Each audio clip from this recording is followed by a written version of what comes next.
I'm here to drop in with you all today to talk about something a little different. We're not going to be pulling cards on this one, but we are going to be talking about what those who profit off your fear don't want you to know about spiritual cleansing. Spiritual cleansing is something that is a big topic in spiritual communities. You hear about it a lot in tarot land. And I think that there's quite a few misconceptions about spiritual cleansing, its effectiveness, and actually how to work with it in such a way that it can be beneficial and not actually keep you in a process of sort of being in a perpetual loop of taking on outside energies that are not yours to hold. Okay. A lot of the way that we are affected by the energy that's swirling around in the multiverse has everything to do with our own energetic boundaries and how we maintain those. And this is why spiritual cleansing can be beneficial, but also more so than anything else, it's really being in full agency of your own energy, how you run your energy, how you exhibit your boundaries in day-to-day life, not just around spiritual matters, but also just in more mundane affairs. Are you somebody who struggles to say no when you're not wanting to take on a certain task or not wanting to accept a certain invitation? Then you may need to do some work around boundaries and have that be more of your primary focus than being so concerned about lighting some sage or taking a spiritual bath. But there are times when those things absolutely do have application. And so I wanted to talk about this a little bit because the reality is the easiest way for energies to get in your space and for you to take them on is through your energetic agreement with them. Now, most people say, well, I would never be in agreement with taking on these sort of lower vibrational energies. So, how could that even happen? Well, the easiest way to put yourself in energetic agreement with these energies that you do not want to take on is to be in a fear space. Fear is the easiest pathway of entry for these energies. In fact, if you don't have fear, there's no way for them to find a way in. Fear is the easiest way that our boundaries become too permeable and we take on energies that are not ours to hold. Also, you can do that by getting into sort of a sympathetic loop with a particular person that maybe has a negative effect on you, maybe somebody who is able to manipulate you because they seem like they're just down on their luck or they're having a hard time, but you know that this person maybe doesn't have your best interest at heart, and yet you excuse their poor behavior or the way they trample all over your boundaries because you feel like it's the loving thing to do or the right thing to do. And this is another way we can take on outside energies, okay, that can affect us very negatively, that a lot of people will automatically just sort of chalk up to somebody must be doing some kind of spiritual work on me. Not necessarily. You might just have real fuzzy boundary lines. You might be taking on another person's energy who isn't treating you right, who doesn't have the best of intentions for you, who isn't being honest with you, and who takes you out of your position of power. And that's why you're experiencing reversals in your life, okay? Because you're not really being in your true empowerment and your own soul's essence. So we always have to look at these things first. And I mention this all the time because I think it's very important to be aware of that most of the time, it's not somebody throwing spiritual work at you. Now, I bring it in here on the channel because naturally, in this type of a community, when you're moving within alternative spiritual communities, there's absolutely people who do work on an alchemical level. There are people who do like to work magic. There's people who do like to work from a place of wanting to have some kind of power over others, but that's because they are disempowered in themselves. And so this is something that you really have to remember. The people who do throw these kinds of workings around are people who are not empowered. So that should give you a little bit of a sigh of relief right there, okay?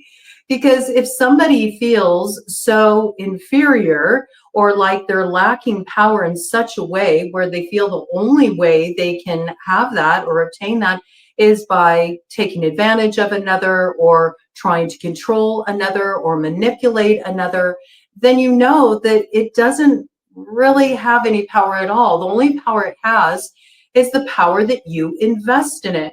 How do you give it power? You give it power through your fear. So I think, first of all, anytime you think, is somebody doing something to me? Is somebody throwing some spell work my way? The first thing you need to do is stop and sort of get really grounded within yourself, okay? And there's many different ways you can do that. You can go out and you can touch some grass. You can send a cord down from your root chakra, Muladhara. Just envision from the tip of your tailbone, roots growing down into the ground beneath you and plugging into the core of the earth.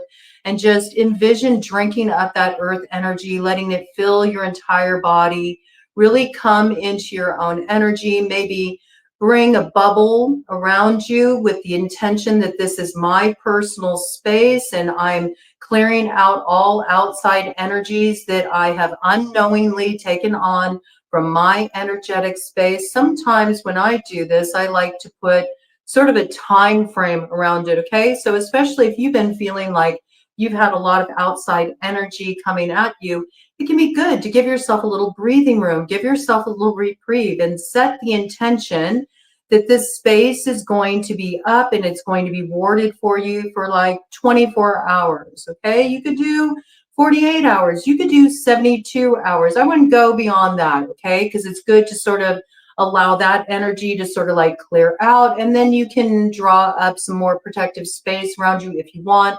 And you can also tap into your own particular spiritual lineage. If that gives you a source of strength, whether you call on God, whether you call on Goddess, whether you call on your angels, or you call on the fairy, however you relate to that, even if it's just tapping into your higher consciousness, okay? Everybody has a different way that they connect with spirit. Many rivers lead to the same source.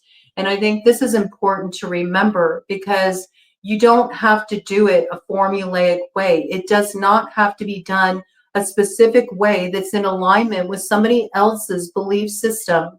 You have to go with what resonates with you. That's what's going to have the most powerful effect. What you imbue a sense of power in, okay, is what is going to resonate the most with you and give you that feeling of really being covered, really being protected. I mean, some may choose to have a spirit totem ward their space, if that's part of your tradition. If you come from indigenous roots, that may really speak to you. Whatever speaks to you is what you should call in to sort of ward the space you create around yourself. Okay, so once you've done this, and you can do this very quickly, it doesn't take a long time, and everybody is totally empowered to do this for themselves. You don't need to go to a spiritual practitioner to do this for you. In fact, it's going to have more power if you do it for yourself. And then once you create this space, really just take some time to just take a few breaths and ask yourself, what am I feeling right now?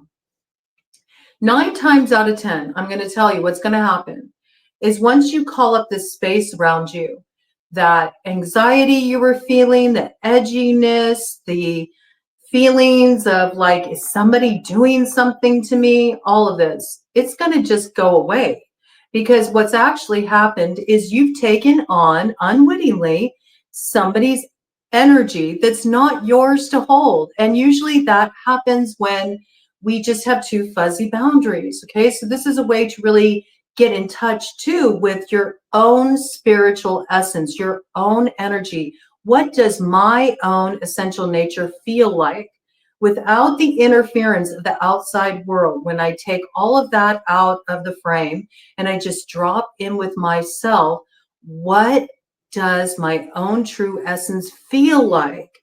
Then the next time you're in a situation where you feel like somebody might be throwing something at you, instead of automatically jumping to that fear space that somebody's doing a working on you, you can take a moment and you can say, is this my energy?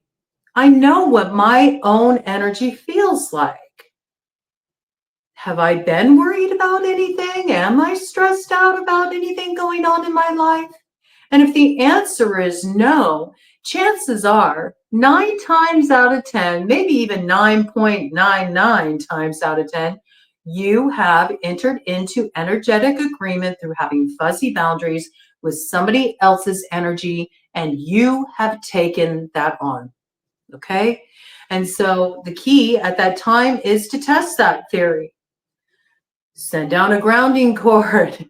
Put up a little bubble around you, ward it if you like by calling in your spiritual allies, and then ask yourself, okay, how do I feel now?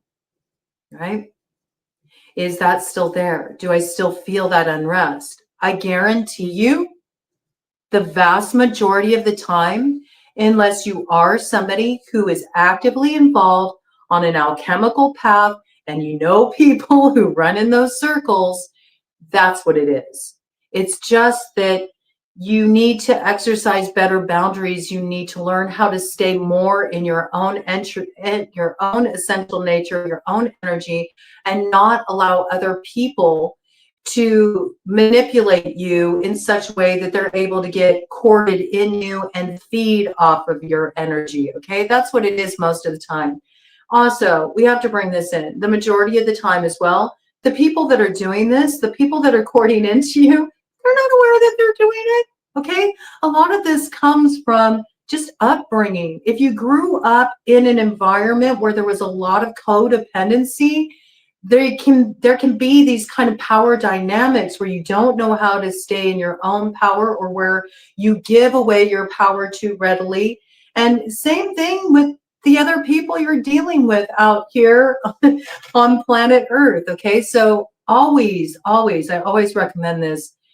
Look at the more practical possibility first before you take it to the place of spiritual work.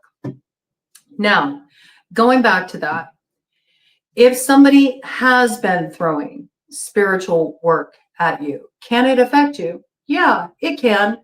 It can affect you if you give it entryway by moving into fear. I'm telling you, if you do not feed it with fear, there's no way for it to have an energetic pathway to affect you. It's impossible. It can't happen. And you'll hear a lot sort of disputing that, especially in spiritual community. And the reason why is there's a lot of people out there, there's a lot of practitioners out there that profit off your fear.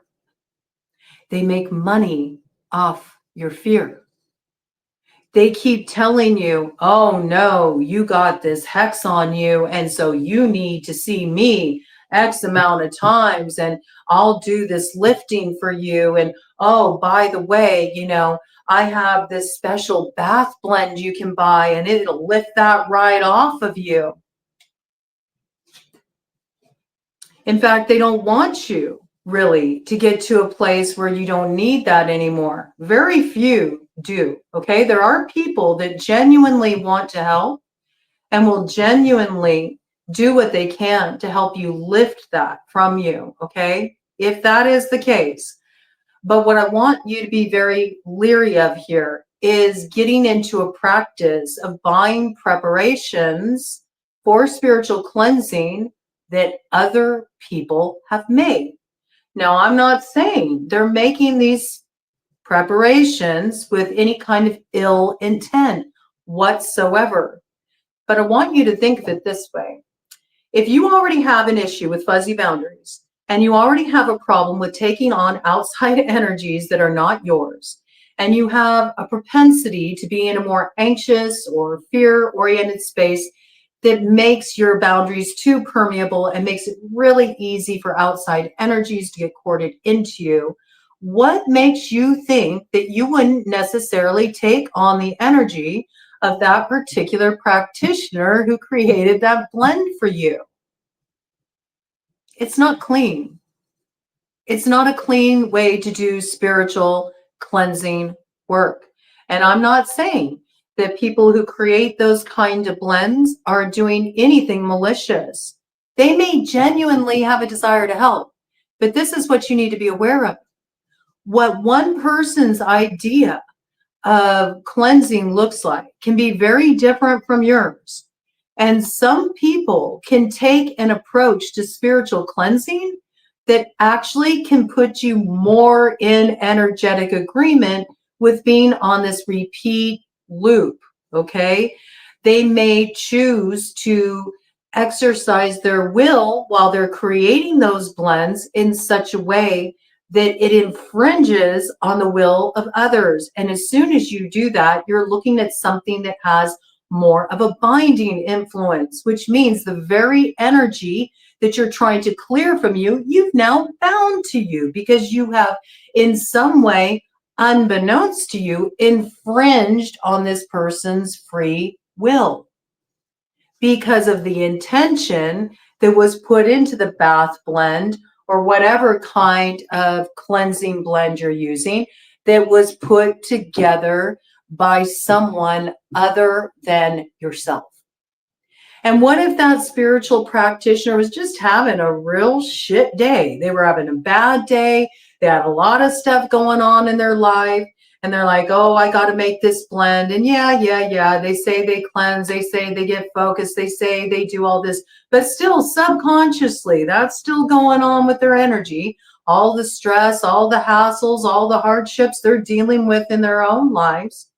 Okay. I don't care how spiritual you are. There will always be periods in your life where you're dealing with stress or you're dealing with challenges or you just have a rotten day. It happens. Okay.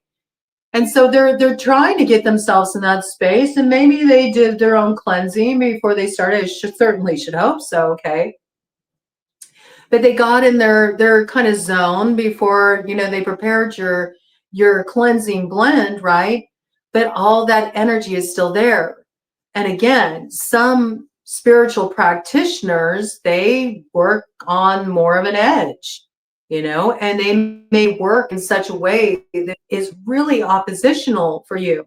Also, just on the chance that, it could be off, and you go and you throw something like this in that direction, at a perceived, target of the source of what is ailing you, even if it is to cleanse and you have the highest intention, if what you're using already has outside energies imbued in it, and you don't really know very well the person you're working with or the space they were in when they created it, now you got more energetic mess. And I know it's not going to be popular for me to say that, especially in the spiritual community. But you better really trust the person who is making that blend for you if you're going to go that route. I mean, you better really know this person. You better really trust them. And you better know that they are operating ethically, okay? Because it's not always the case. And I'm not going to go and, reveal names, but I know of particular places, okay, let's say, botanicas, let's say, that do this kind of preparation of spiritual baths and things of this nature. And the intention that they put in it, if you knew what was being put in it, you wouldn't want to use it. You wouldn't. So be very careful about just going and buying something online or going into some shop where you're not familiar with the people who work there and just buying it straight away off the shelf, or even with somebody that, you have respect for. You don't know. You don't know unless you really, really know this person. But I always caution against that. And usually when I recommend like some kind of spiritual cleansing to somebody, I give multiple suggestions. Well, you could do this, you could do this, you could do that. There's several different ways that you could do this. And I'm not going to get into that in this particular download I'm bringing in for you all here, because I've gone over different methods on the channel before. And that way, the person can gather the items themselves. You can put together your own blend. You can go and buy your own herbs. You can go and put your own intention into it, your own essence. Not only is that going to give it more power, it's going to make it more effective. And then you don't have to worry about any intentions being attached to it that you're not wanting to take on and form energetic agreement with. This is how we can get ourselves into these kind of perpetual loops here, okay? So this is something to be very mindful of, right? Always make your own blends. Always make your own blends. It's really going to be most beneficial for you. And if you do choose to work with somebody on that level and have them prepare a blend for you, make sure you really know that person. Make sure you really know the intention they put in what they're preparing for you. And you might want to have a very real discussion with them beforehand, okay? So don't just blindly buy things online, right? Because it can actually compound problems for you rather than clear out the energy that you're looking to get out of your space. The next thing I want to bring in about spiritual cleansing is more is not better. People think that they can just keep throwing spiritual cleansing at things. You don't understand when you're doing something like a spiritual bath, okay? Or let's say you're doing an egg cleansing. There's many different ways to cleanse, but when you are doing a cleansing ritual, you have to understand that there is a period of time where that has to play out. Just like with any kind of alchemy work, it's no different than if you were lighting a candle to call in a certain kind of energy or doing any other kind of spell work. When you are doing spiritual cleansing rituals, like a spiritual cleansing bath, you have to be aware that that is first going to kind of stir things up before it clears the energy out, especially if you are doing any kind of baths where you're using them in tandem with scripture, where you're using them in tandem with psalms. It's going to have a purification effect, not only within you, okay? So whatever is operating within you that you may not be aware of, that may be more subconscious, that may be in the shadow, is going to start to bubble up to the surface for you to look at. So at first, it can feel like it's getting more messy or the energy is getting more intense. Likewise, with a lot of these types of cleansing, it's going to start marking the problem people or situations in your life around you. So you may notice that you start to have things kind of stir up in certain relationships, in certain connections, in certain settings. And it's because that situation is being purified, okay? And likewise, the same energy that was operating behind the scenes, that was cloaked, that you couldn't see before, is now very evident for you to see. So the mistake that most people make at that point is they go, oh my gosh, it's getting worse. I know they're throwing more at me. So then they go, and now you already got an idea. Now you think it's this person specifically. Well, that's a very gray area to enter in there. It is. It's a very gray area, because just because you're seeing something stir up around a certain person doesn't mean that they're necessarily sending spell work your way. They may be kind of a manipulative person. They may be somebody that you have underlying issues with, and now those things are bubbling to the surface, but now you think they're targeting you specifically. So then you do more cleansing, or you might even try to do some kind of working toward them. Now you've entered into an endless loop of this shit. And it's going to bring more problems your way. It makes more of a mess of things. You have to let it do its thing.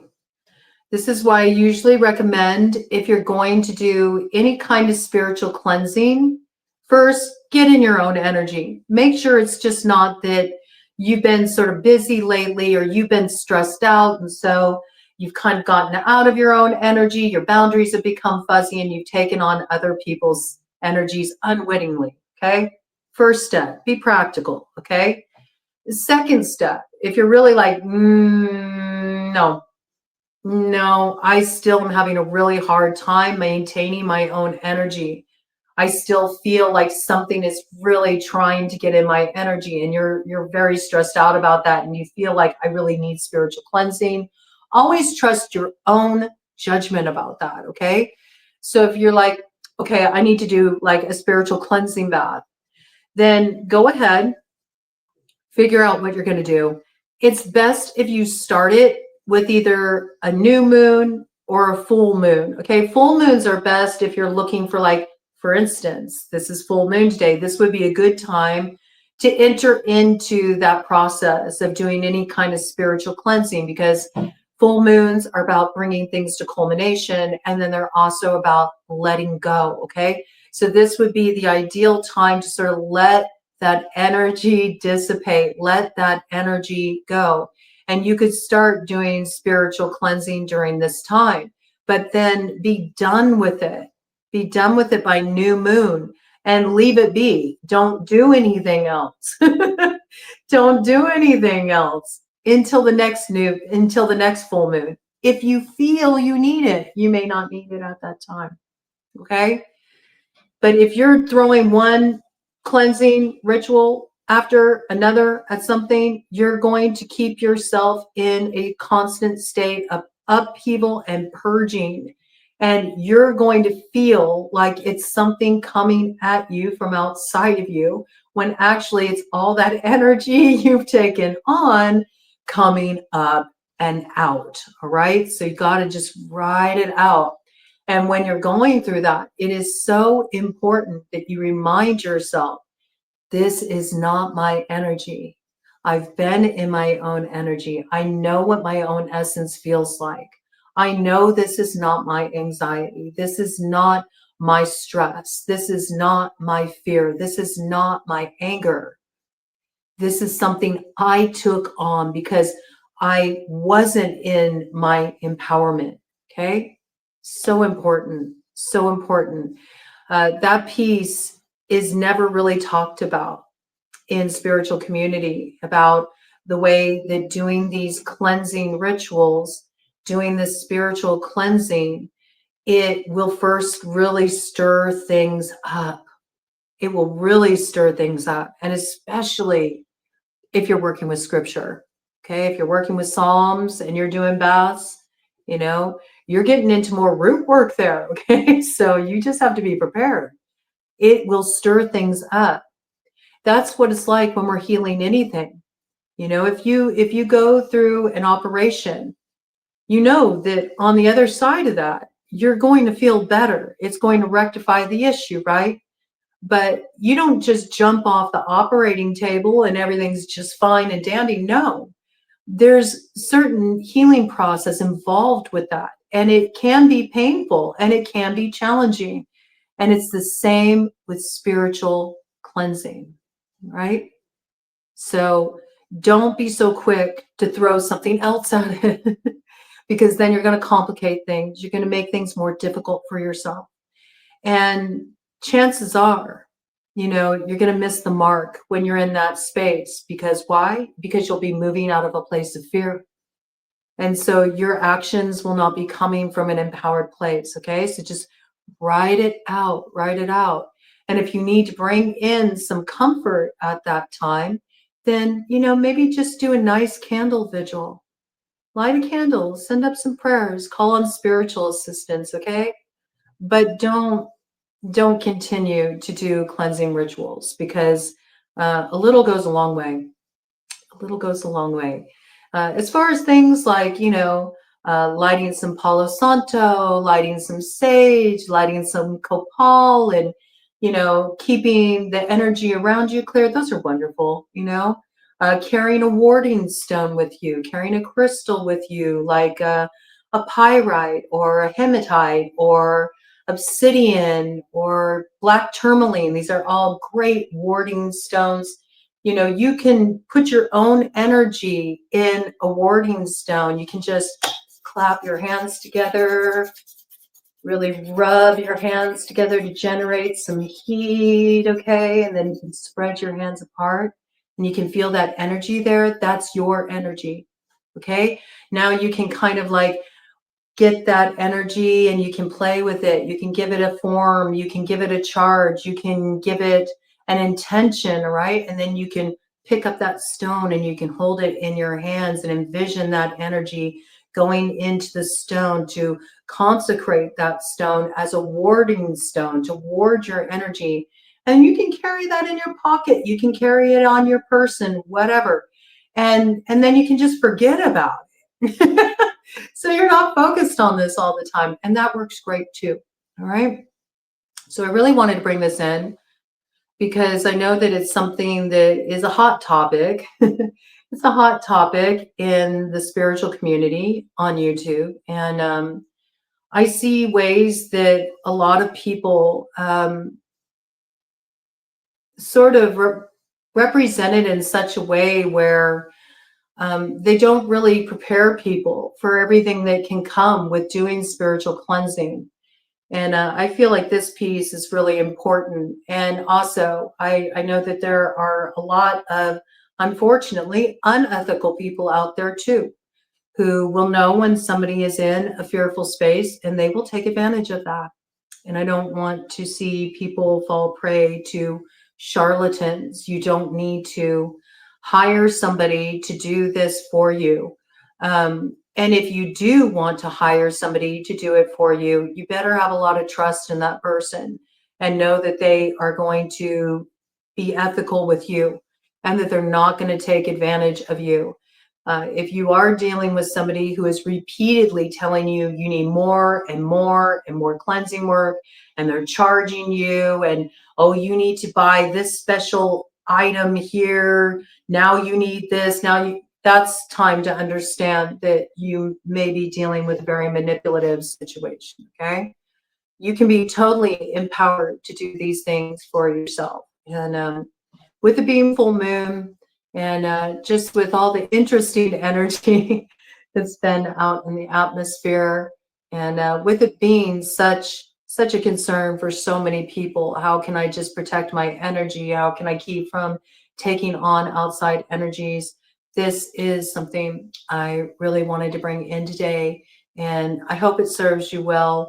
If you have any questions, please feel free to just drop a comment. I'll be happy to give you any kind of assistance that I'm able to in regard to your questions.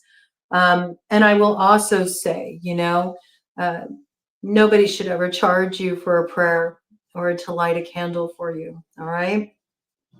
I'm tired of seeing people getting taken advantage of on that level. And I really want people who come to my channel to feel empowered. I'm here to help show you the way that you already have everything you need to handle these matters on your own, right? And anytime you're encountering somebody who tells you you aren't, that's when you should question. All right, take care.